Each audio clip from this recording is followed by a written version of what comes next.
ಕೇಂದ್ರದವರು ಕೊಡಬೇಕಾದಂಥದ್ದನ್ನು ಕೊಡ್ತಾ ಇಲ್ಲ, ಕೇಂದ್ರದಿಂದ ತೊಂದರೆ ಆಗ್ತಾ ಇದೆ, ಅದನ್ನು ಕೂಡ ಕೊಟ್ಟರೆ ಇನ್ನೂ ಹೆಚ್ಚು ಅಭಿವೃದ್ಧಿ ಆಗ್ತದೆ ಅಂತಕ್ಕಂಥದ್ದು ಪರಮೇಶ್ವರ್ ಅವರ ಮಾತಿನ ಅರ್ಥ.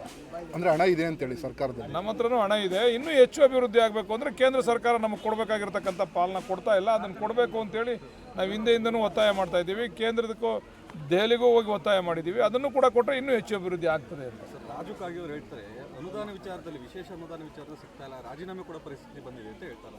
ಕೆಲವೊಂದು ಸಂದರ್ಭದಲ್ಲಿ ಏರುಪೇರುಗಳಾಗದಾಗ ಮನಸ್ಸಿಗೆ ಬೇಸರ ಆಗ್ತದೆ.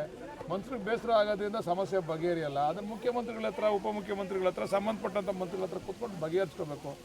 ನಾನು ರಾಜೀನಾಮೆ ಕೊಡೋದ್ರಿಂದ ಸಮಸ್ಯೆ ಬಗೆಹರಿಯಲ್ಲ. ನಾನು ರಾಜೀನಾಮೆ ಕೊಟ್ಟರೆ ಇನ್ನೊಬ್ಬ MLA ಆಯ್ತಾನೆ, ಎಲೆಕ್ಷನ್ ಮಾಡ್ತಾರೆ, ಇನ್ನೊಬ್ಬ MLA ಆಯ್ತಾನೆ, ಅದು ಸಮಸ್ಯೆ ಬಗೆಹರಿತದ?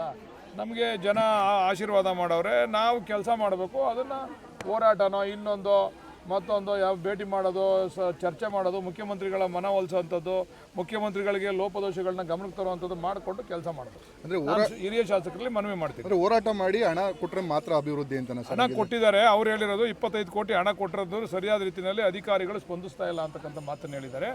25 ಕೋಟಿ ಹಣನ ಅಧಿಕಾರಿಗಳು ಯಾರು ಸ್ಪಂದಿಸ್ತಾ ಇಲ್ಲ ಅಂತೇಳಿ ಸಂಬಂಧಪಟ್ಟ ಇಲಾಖೆ ಮಂತ್ರಿಗಳ ಹತ್ರ, ಮುಖ್ಯಮಂತ್ರಿಗಳ ಹತ್ರ ಚರ್ಚೆ ಮಾಡಿ ಮಾಡಿಸ್ಕೊಳ್ಳಿ ಅಂತ ಮನವಿ ಮಾಡ್ತೀನಿ.